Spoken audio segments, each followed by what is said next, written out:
자, 67번 문제 보시면은 보유세 경제적 효과에 대한 설명으로 틀린 것을 의미하는데, 그래서 이 헨리 조지의 사상이 나타납니다.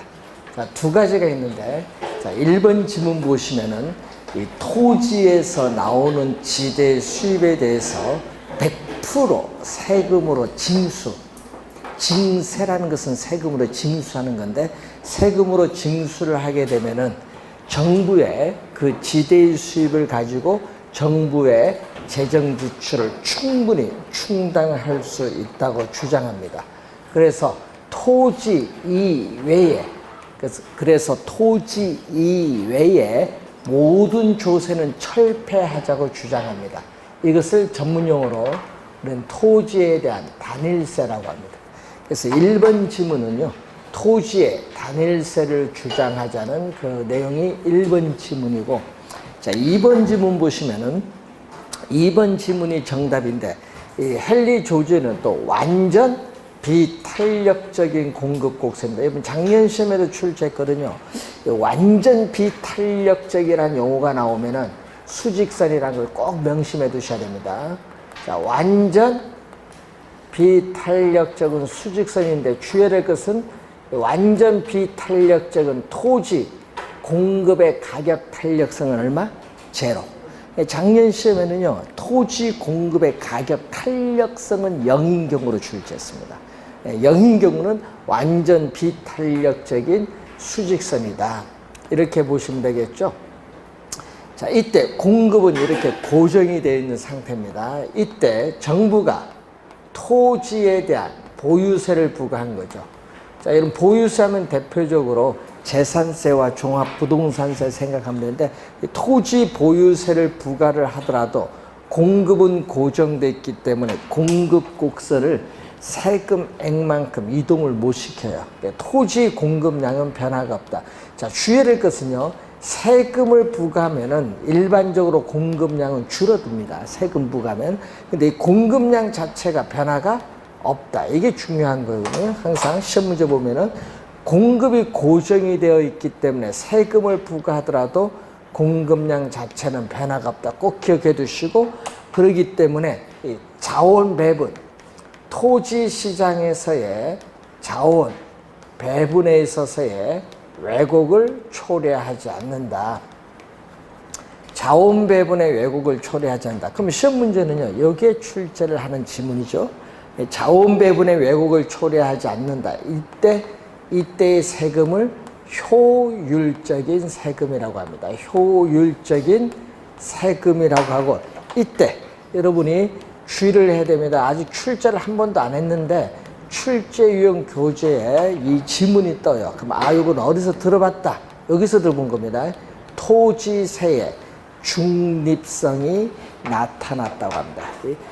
자원 배분의 왜곡을 초래하지 않을 때 토지세에 뭐가 발생했다? 중립성. 요걸 꼭 기억해야 돼요. 용어. 딱 출제되면 또 안 들어보면 또 틀려요. 작년 시험에도요, 또 안 들어본 지문 나오니까 많이 틀리더라고요. 그래서 주의를 해야 됩니다. 출제위원들 상당히 중요한 용어입니다. 토지세의 중립성이 나타났다. 여러분, 우리 여기 교재는 없거든요. 요거는 뭐냐? 우리가 출제용 교재인데 이 지문들이 시험에 이제 딱 튀어나오면 어떤 용어인지는 아셔야 돼. 중립성이라는 용어. 자, 2번 정답입니다. 67번이 2번 정답이고, 3번 주택 수요자의 수요 곡선이 뭐죠? 주택 수요자의 수요 곡선이 비탄력적. 그럼 공급은 이렇게 탄력적. 자, 그림을 한번 봅니다. 공급은 탄력적이고 수요는 비탄력적일 때, 자, 지금 이 형태에서 세금을 부과했어요. 이 형태에서 세금을 부과하면 세금액만큼 공급 곡선이 수직으로 상향 이동하는데, 이 새로운 균형점에서 가격은 이만큼 상승하고 거래량은 이만큼 줄어들죠. 세금을 부과했더니 가격은 상승하고 수요량과 공급량, 거래량은 감소합니다. 여기 일반적인데 주의해야 될 것은요, 여러분, 가격 상승이 이만큼 된데 이 부분은 뭐죠? 소비자에게 이 세금의 일부를 소비자에게 가격 인상을 통해서 정가를 한 거죠. 그럼 이 부분은 수요자가 부담하는 부분인데 이게 정가분입니다. 수요자가 조세를 부담하는 이 부분이 바로 뭐를 의미한다? 정가. 조세가 정가되는 부분을 말한다. 자, 그러면은 지금 세금은 요 수직거리가 세금인데 이 수직거리 세금 중에서 이 흰 부분은 소비자가 부담하고 요 파란 부분 있죠? 이 파란 부분은 누가 부담한다? 공급자가 부담한다. 이것은 공급자가 조세를 부담하는 부분. 자, 여기서 여러분이 알아야 될 것은 공급이 탄력적일 때는 공급자가 세금 부담을 적게 하기 때문에 유리하고 반대로 수요자는 세금 부담을 많이 하기 때문에 불리하다. 그래서 여러분이 이 그래프를 그리지 않고 우리가 빨리 지문을 OX를 확인하려면 꼭 이것만 잘 기억하면 되겠죠. 탄력적일수록 유리하다. 탄유, 탄력적일수록 유리하다. 공급이 탄력적이면 공급자가 세금 부담을 적게 하기 때문에 유리하다. 자, 요거 잘 기억해둬야 됩니다. 자, 4번 지문 갑니다. 자, 4번 지문은 이 임대주택인데 임대주택에 대한 공급 곡선은 비탄력적, 수요는 완만해서 뭐죠? 탄력적이다. 자, 임대주택에 대해서 우리가 보는데 또 이게 수요 공급이 만나는 점에서 지금 현재 이렇게 주어졌어요. 자, 이때 또 세금을 부과를 하면은 또 세금액만큼 공급 곡선이 수직으로 상향 이동하는데 이때 이 점이죠. 가격 인상이 이 정도 됐죠. 자, 이렇게 거래량은 감소했습니다. 가격 인상을 통해서 이 부분은 누가 부담? 수요자가 세금을 부담하죠. 이 세금의 일부를 임대료 인상을 통해서 수요자인 임차인에게 전가되고 이 부분은 누가 부담? 공급자인 임대인이 부담하죠. 누가 적게 부담하죠? 수요가 탄력적이니까 수요자가 세금을 적게 부담한다. 그래서 항상 이걸 꼭 명심해 둡니다. 그래서 3번, 4번 지문인데 시험에 자주 출제가 되는 용어입니다. 3, 4번은 많이 출제가 돼요. 자, 그리고 5번에 공공임대주택의 공급이 확대된다. 자, 5번 지문에 공공임대주택에서의 공급이 확대된다. 자, 공공임대주택의 공급이 확대가 된다는 거죠. 자, 그러면은, 자, 이 내용은 또 수요와 지금 공급이 주어진 상태에서 자, 이렇게 지금 주어졌죠. 자, 이때 세금을 부과하면은 세금액만큼 공급 곡선이 수직으로 상향 이동해서 이렇게 되겠죠. 이때 이 새로운 균형점에서 가격은 이만큼 상승하고 거래량은 이만큼 감소한데 이 수직거리가 세금이라는 걸 항상 염두에 두시고 이때 여러분 임대료 상승은 이렇게 됐어요. 그런데 지금 이 민간 임대주택 시장에서 우리는 공공임대주택을 공급하면은 어디가 임대료가 싸죠? 공공임대주택이 민간임대주택의 시장 임대료보다 쌉니다.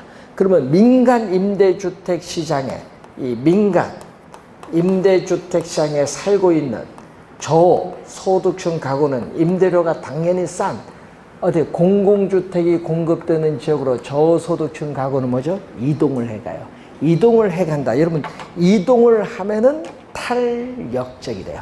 그러니까 수요가 이렇게 주어졌는데 이동을 해가니까 탄력적이 돼서 수요 곡선이 탄력적이 되면 이렇게 완만하게 갑니다. 수요 곡선이 완만하게 가면 노란 것 빨간 것 만나는 이 점.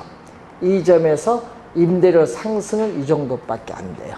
그래서 공공주택이 공급되면은 저소득층 가구가 공공주택이 공급되는 지역으로 이사를 가니까 수요가 탄력화가 되면서 임대료 상승폭이 빨간 것보다 작죠? 임대료 상승폭이 작다는 것은 임차인에게 조세가 전가되는 부분이 낮아지죠? 낮아진다는 건 완화시켜준다. 완화가 포인트. 그래서 5번 맞는 지문입니다. 자, 지문들이 상당히 까다로운데, 자, 여러분 이 67번 문제를 알면요, 웬만한 거 나오면 거의 다 풀려요. 67번 중요한 내용이거든요. 자, 68번 문제로 갑니다. 주택 구입에 대한 거래세. 여러분 거래세 하면은 대표적으로 여러분 생각나는 게 뭐가 있어요? 거래세, 취득세, 또 양도소득세 대표적이잖아요. 어제 세법 공부 잘하셨네. 여러분 개론에 세법 문제 나올 수도 있어요. 여러분 어떤 분들은 개론하면은 근데 여러분 출제의 마음이에요. 옛날에 세법 문제도 한두 문제 출제를 했어요. 개론에 취득, 보유, 처분시에 관련된 세금의 내용, 이걸 가끔씩 시험에 내요. 개론에도. 공법만 내는 줄 아세요? 지적법 지목도 내요. 그래서 그것은 여러분이 우리 다른 세부 과목이 있으니까 강의를 안 할 뿐이지. 그래서 여러분 개론이요, 그런 것까지 시험에 내면 어려워요. 여러분 감정평가사 시험은요, 개론에 중개사 법령까지 나왔어. 그만큼 그러면 어려워지는 거예요. 왜냐? 1차만 공부하신 분은 그런 문제는 다 틀리죠.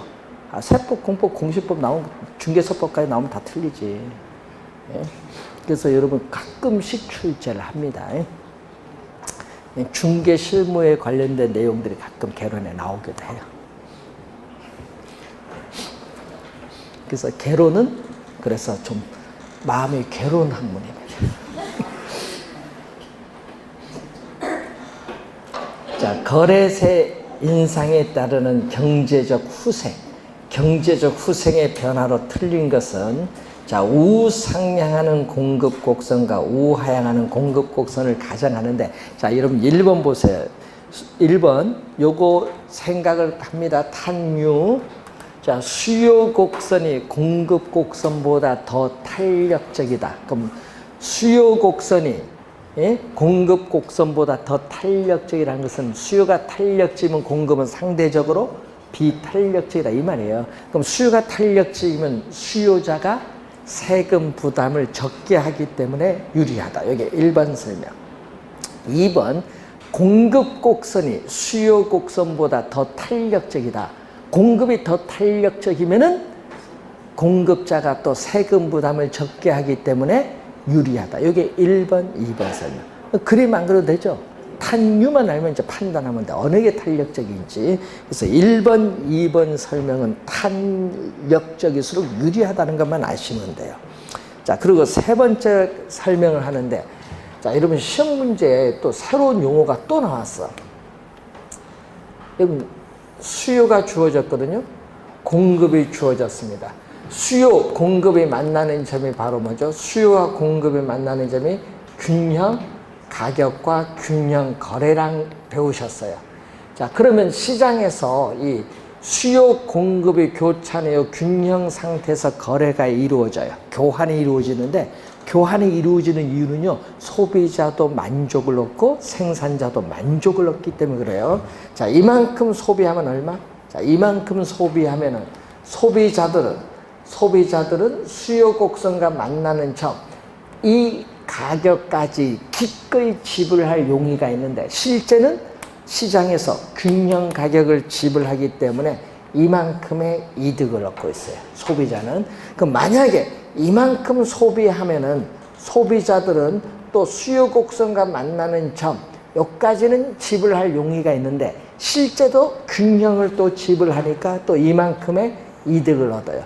이것을 어떻게 돼요? 균형 거래량까지 계속 세분시키면 이렇게 빨간 부분의 면적으로 나타납니다. 이렇게 빨간 부분의 면적으로 나타나는데, 이 빨간 부분의 면적을 우리 뭐라고 하냐?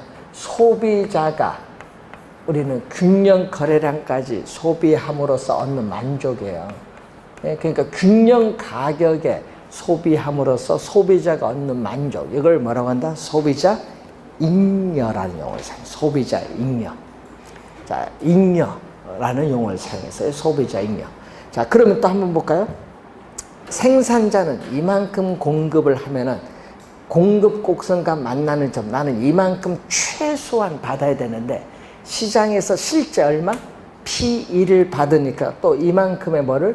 이만큼의 또 생산자는 이득을 얻어요.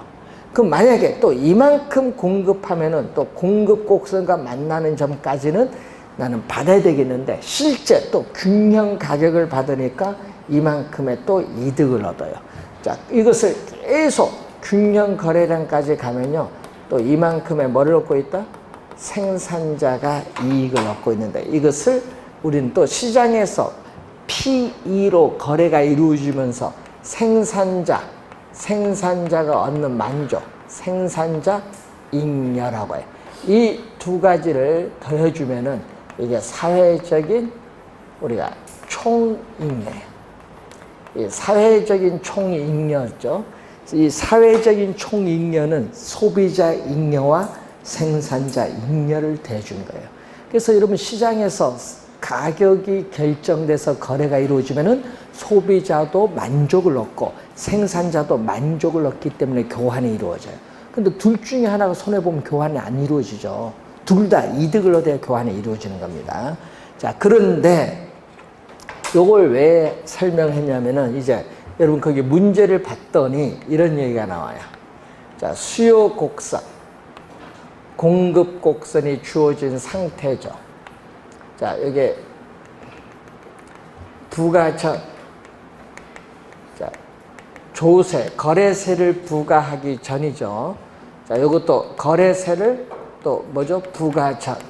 또 부가전 가격, 부가전 거래량.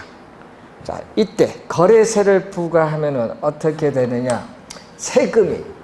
세금액만큼 공급 곡선이 수직으로 이렇게 상향 이동을 하죠. 그럼 요 새로운 균형점에서 가격은 상승하고 거래량은 이렇게 감소하는데 이 수직거리가 바로 세금을 말합니다. 그러면은 이 가격 인상을 통해서 자, 요거죠. 우리 가격 인상을 통해서 세금 부과 전에는 이 금액인데 세금 부과 후입니다. 자, 거래세 부과 후 소비자, 이 수요자가 지불하는 가격은 부과 전보다 높아지죠. 높아지면 만족은 줄어요. 아, 난 요걸 내는데 세금 부과니까 물건 사는데 돈을 더 줘야 돼요. 그럼 어느 만큼, 지금 요 면적이, 그죠? 그럼 요 면적이거든요. 여러분, 요 면적. 원래는 이 삼각형 면적이 소비자인데 면적이 줄어들어요. 이 빨간 면적이 이 면적으로 줄어들어요. 세금 부과해서 가격이 올랐기 때문에. 그럼 뭐가 줄어든다? 소비자 잉여가 이 빨간에서 이런 흰 면적으로 줄어드니까 소비자 잉여는 줄어드는 거야. 그래서 상식적으로 생각해야 돼요. 세금을 부과하면은 가격이 오르기 때문에 여름 소비자는 비싼 가격 돈 주고 사니까 만족이 줄어들어요. 그겁니다. 그럼 생산자도 어떻게 돼? 생산자는 요 가격 받았잖아요. 받아서 세금을 납부했어요.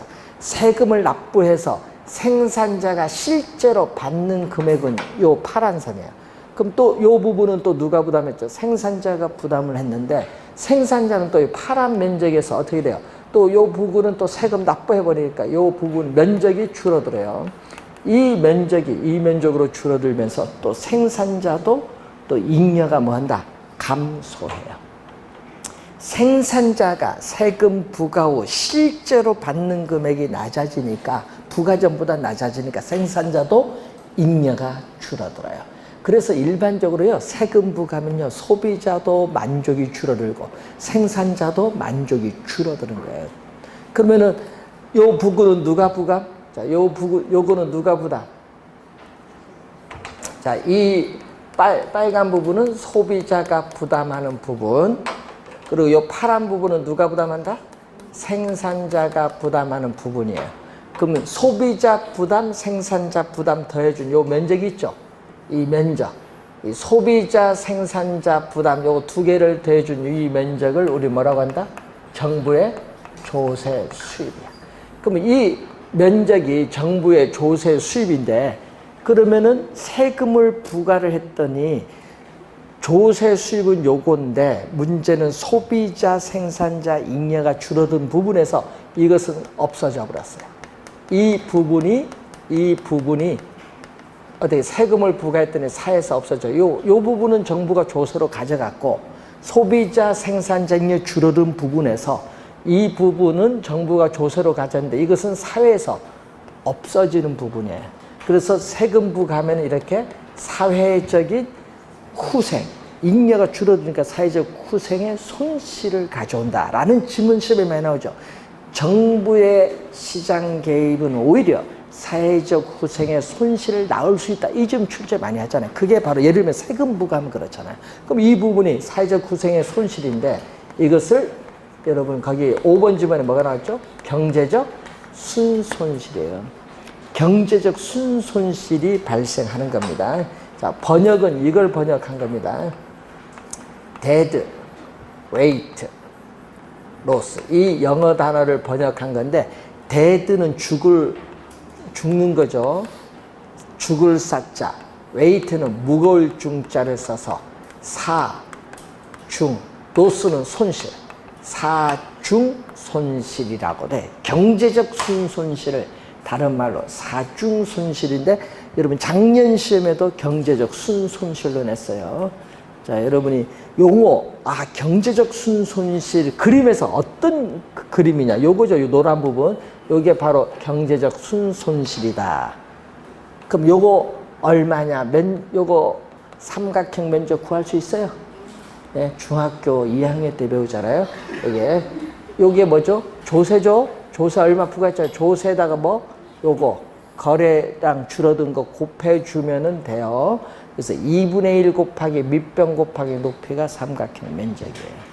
왜냐? 이런 거 출제 여러분 할 수도 있어요. 어떻게 출제될지 모르지만은 하여튼 경제적 순손실 용어 잘 기억해 두셔야 됩니다. 자, 69번 문제로 갑니다. 부동산 조세에 관한 설명으로 옳은 것은 소유자가 거주하는 주택에 재산세를 부과하면요. 여러분 세금 부과하면은 어떻게 돼요? 가격은. 하여튼 여러분 세금 부과하면 가격은 상승하죠. 주택 가격은 뭐예요? 상승하고 주택에 대한 수요량과 공급량은 뭐해?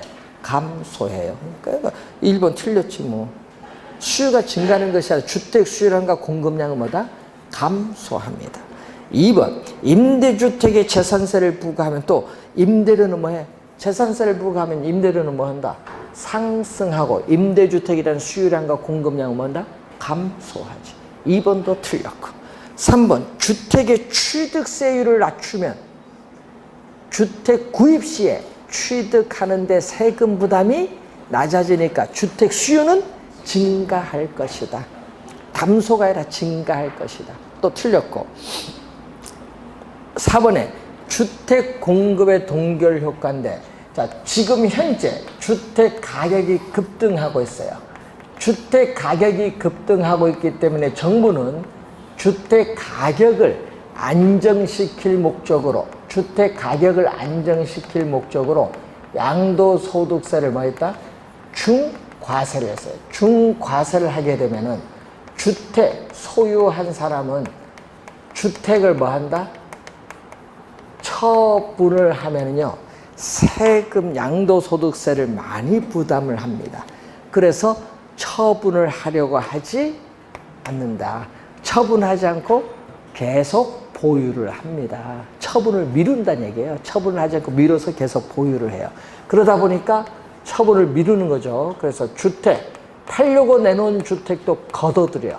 그래서 주택 공급이 오히려 줄어드는 형상이 나타난다. 이 주택 공급이 줄어드는 형상이 나타나는데 이것을 전문용어로 주택 공급의 동결 효과. 작년에도 출제했어요. 작년에도 여기서 주택 공급의 동결 효과가 된다. 자, 이 주택 공급의 동결 효과를 가져온다. 자, 주택 공급의 동결 효과를 가져오면은 주택 가격은 오히려 상승할 수도 있다. 그래서 주택 가격은 오히려 상승할 수도 있다. 4번도 틀렸고 5번 토지 공급의 가격 탄력성이 제로다.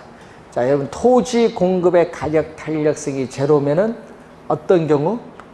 제로면 우리는 완전 비탄력적. 자, 여러분 토지 공급의 가격 탄력성이 제로라는 것은 완전 비탄력적인 수직선을 말합니다. 수직선. 자, 이때 공급이 고정되어 있거든요. 공급이 고정되었을 때 세금을 부과하더라도 공급 곡선을 이렇게 이동시킬 수 없죠. 그래서 가격은 뭐다? 변화가 없다는 거.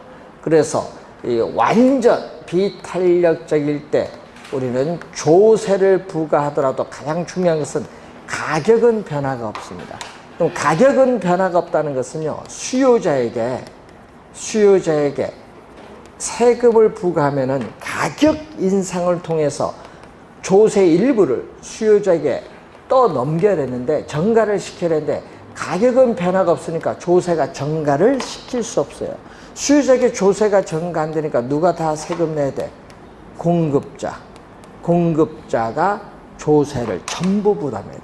공급자가 조세를 전부 부담을 해야 됩니다. 그럼 여기는 뭐죠? 공급자가 누구야? 토지 소유자가 되지. 토지 소유자가 세금을 전부 부담을 한다. 5번 정답.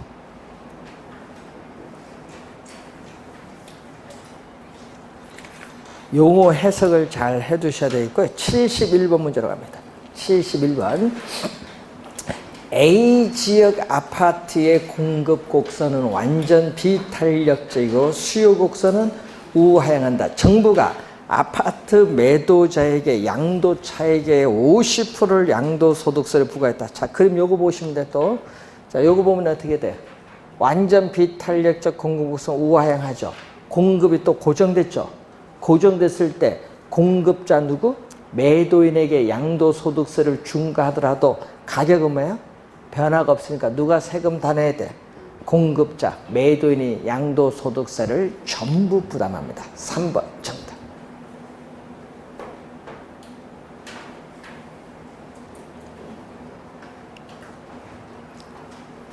자, 73번 문제로 갑니다. 129페이지에 부동산 조세에 관한 설명으로 틀린 것은 소형주택 공급의 확대, 호화주택 건축 억제 등 같은 주택 문제 해결 수단의 기능을 가지고 있다.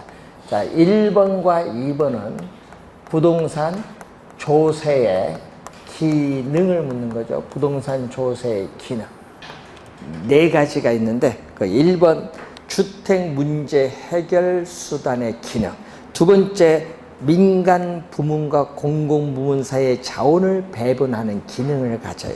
그래서 2번도 맞고요. 1, 2번은 기능입니다. 3번, 양도소득세의 중과는 부동산 보유자로 하여금 거래를 뒤로 미뤄요. 처분을 기피하기 때문에 거래를 뒤로 미루게 하는 무슨 효과? 동결 효과가 발생합니다. 자, 4번, 조세 부과는 수요자와 공급자 모두에게 세금을 부담하게 하나 상대적으로 가격 탄력성이 낮은 쪽, 낮은의 동그라미. 낮이라는 것은요, 비탄력적이에요. 여러분, 비탄력적은 세금을 많이 부담하고 탄력적이면 세금을 적게 부담. 비탄력적은 세금을 많이 부담하니까 4번 맞는 지문이고, 5번, 절세는 합법적으로 세금을 전략 줄이려는 행위를 말하고요. 조세 회피와 탈세는 불법적이다 하니까 틀린 지문인데, 탈세는 조세를 탄류하는 건 불법이에요. 그런데 조세 회피는 우회, 정상적인 거래가 아닌 우회적인 거래 방식을 통해서 세금을 줄이는데 이거 합법이야. 조세 회피는 합법이에요. 불법이 아닙니다. 자, 여러분이 우리나라에서 여러분 휴대폰을 열심히 잘 사는데 법인세를 내겠죠.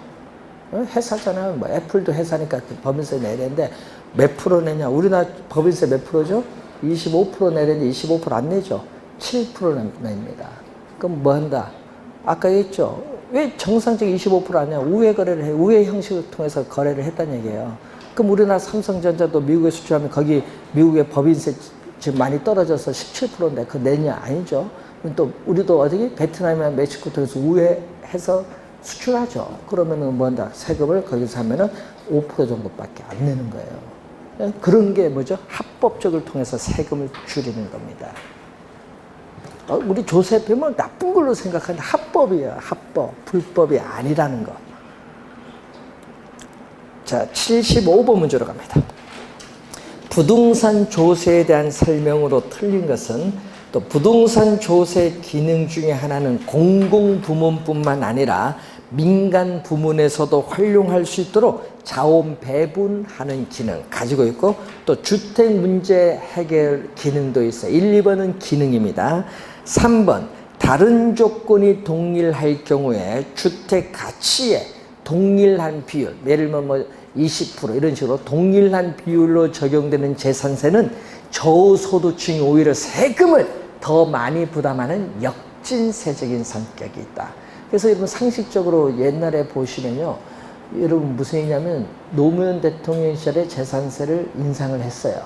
인상을 했는데 어떻게 돼요? 예? 여러분은 그때 너무 많이 낼 줄 몰랐지. 갑자기 부담이 높아진 거야. 여러분 강남에 100만 원 내는 사람이나 저 안산에 100만 원 내는 저 의정부 100만 원 사람 똑같은 100만 원이 아니에요. 부담이죠. 강남에서는 그거 뭐 내지 뭐. 그렇지만 의정부는 왜 내가 13만 원 내다가 120만 원 내려냐. 불만이 쌓이지. 그거예요. 부담입니다. 그래서 저소득층이 오히려 세금을 더 많이 부담해. 예? 그래서 재산세는 비례세거든요. 그러다 보니까 어떻게 돼요? 보유세를 올리는데 이게 정부가 함부로 올릴 수가 없는 거야. 고소득층은 관계없는데 저소득층이 오히려 세금을 더 많이 부담해. 왜? 비례세니까 재산세가. 그래서 역진세란 말 좀 주의하셔야 돼요.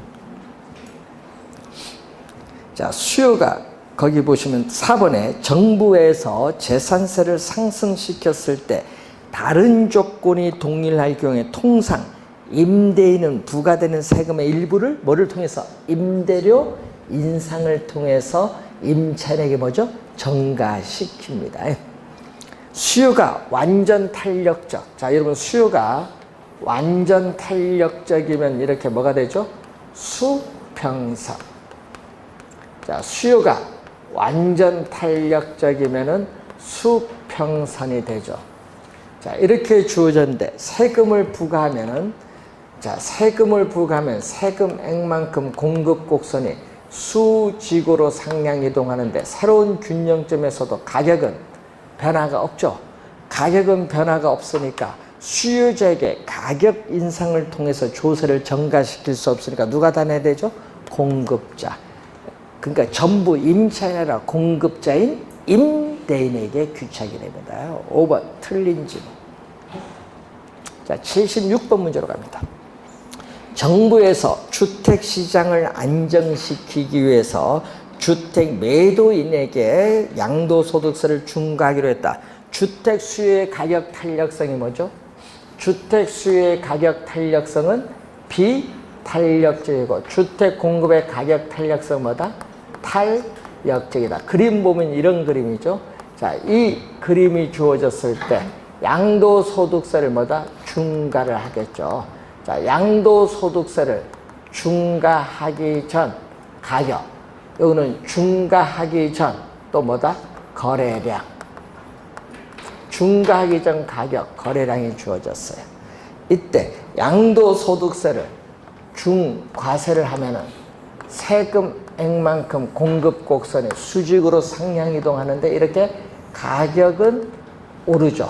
그리고 거래량은 감소합니다.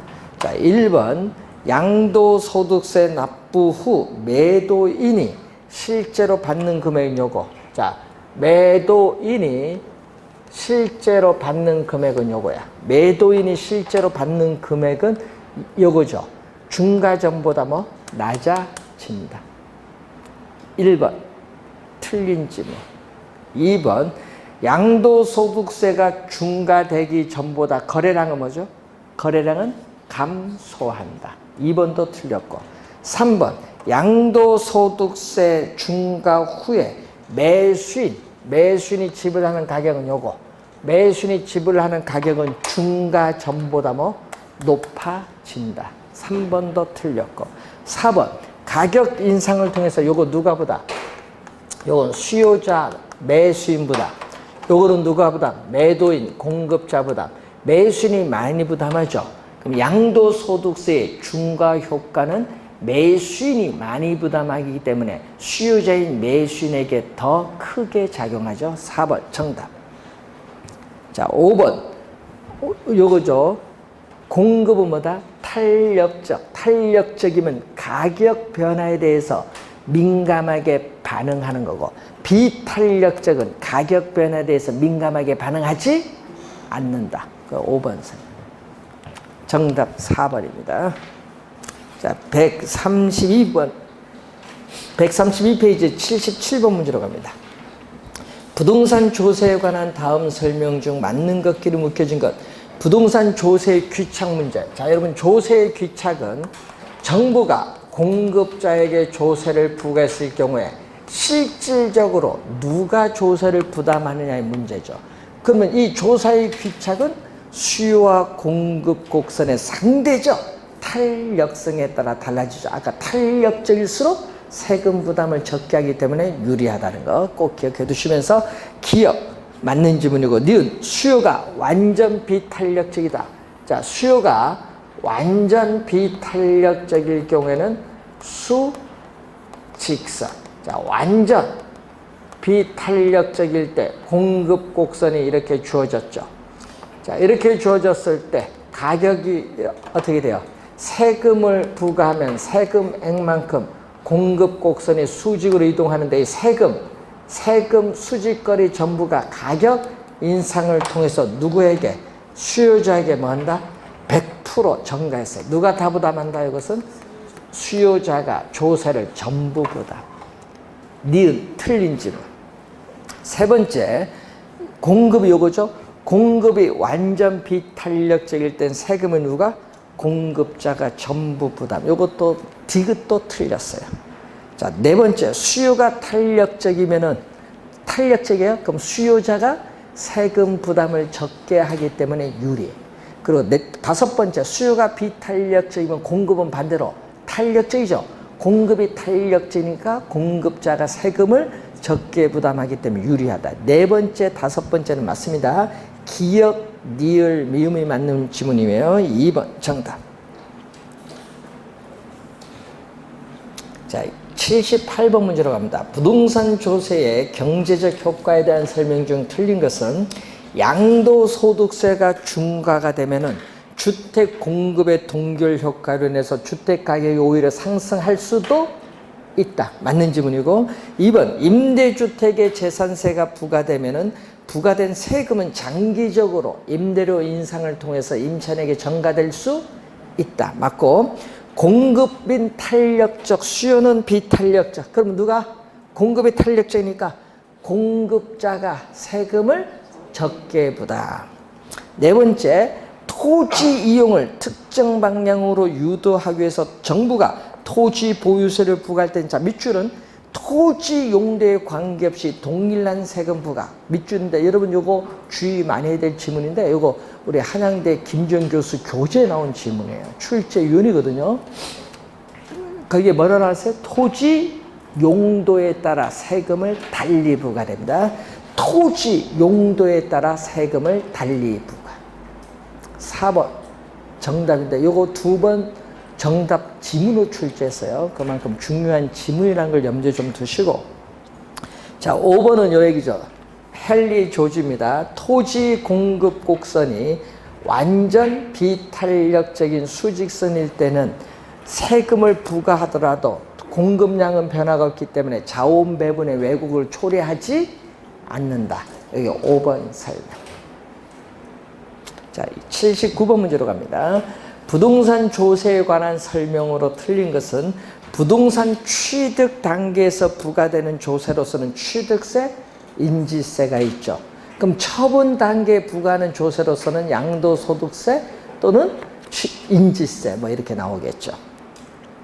헨리 조지는 토지에서 발생하는 지대의 수입을 100% 세금으로 징수할 경우에 토지세 수입만으로 재정을 충분히 충당할 수 있기 때문에 토지세 이외의 모든 조세는 철폐하자고 주장한다. 이걸 누구? 토지 단일세를 주장한 겁니다. 세 번째, 집가 상승에 대한 기대가 퍼져 있는 상황에서 양도소득세가 중과가 되어 동결 효과가 발생하면 집가는 하락하는 것이 아니라 집가는 오히려 상승할 수 있다. 3번 정답. 조세의 정가란 납세 의무자에게 부담된 조세가 납세 의무자의 부담이 되지 않고 가격 인상을 통해서 다른 사람에게 뭐 떠넘기는 것, 이전하는 것을 조세에 뭐라고 한다? 정가. 그래서 조세에 있어서의 정가는 항상 뭐를 통해서? 가격 인상. 가격 인상을 통해서 우리는 다른 사람에게 떠넘기는 겁니다. 5번 부동산 세금은 정부나 지방자치단체가 필요한 재원을 조달한다. 이건 조세 부과의 목적이고 분배의 불공평성을 개선하기 위해 부과하기도 한다. 이거는 조세의 기능이겠죠. 조세의 기능에는 또 뭐가 있어요? 뭐 소득 아까 있지만 재분배 기능도 있겠고 또 토지 거래 시에 양도소득세를 중과함으로써 집가를 안정시키고 또 부동산 투기를 또 뭐 하는 기능? 억제하는 기능도 가지고 있지. 자, 80번 틀린 겁니다. 토지 이용을 특정 방향으로 유도하기 위해서 정부가 토지 보유세를 부과할 땐 또 밑줄은 토지 용도에 관계없이 동일한 세금 부과. 여기 지문이 틀렸죠. 토지 용도에 따라 세금을 달리 부과해야 됩니다. 그래서 1번 틀린 지문. 2번 임대주택의 재산세가 중과되면은 증가된 세금은 장기적으로 임대료 인상을 통해서 임차인에게 전가될 수 있습니다. 주택의 보유세를 감면해주면 보유에 따른 세금 부담이 낮아지기 때문에 주택을 소유하고자 합니다. 자가 소유를 촉진시킬 수 있습니다. 이 주택의 취득세를 낮추면 취득세 세금 부담이 낮아지니까 주택 수요가 뭐다? 증가할 수 있습니다. 공공임대주택의 공급 확대는 임대주택의 재산세가 임차인에게 전가되는 행상을 이렇게 뭐한다? 완화. 요거보다는 요게 적잖아요. 적게 전가시켜 완화시켜 줄 수 있다. 이미 한번 설명한 내용입니다. 잘 우선 또 해두시기 바라고. 자, 이 수요의 가격 탄력성, 공급의 비례식이죠. 오는 공급자가 조세를 부담하는 부분, 수요자가 부담하는 부분. 수요가 탄력적이면은 어떻게 돼요? 수요자 부담은 적고 공급자가 많아진다는 그런 의미예요. 그래서 여러분 만약에 탄력성이 주어지면은 계산을 할 줄 알죠? 뭐 여기 2, 5 뭐 이렇게 딱 주어지면은 이제 계산하면 돼요. 어떻게 계산하면 돼요? 공급자 부담은 세금액에다가 뭘 곱해주면 돼? 2 플러스 5, 2대 5니까 전체 7에서 수요는 얼마? 2를 차지하고 수요자 부담분은 세금액에서 얼마? 7분의 얼마? 수요자는 5를 차지한다. 얘기죠. 네, 계산할 줄 아시면 되겠습니다. 자, 조세 귀착. 우리가 어느 정도 귀착되느냐 한번 확인해 본 문제입니다. 자, 잠시 쉬고 134페이지 투자론 들어가도록 하겠습니다.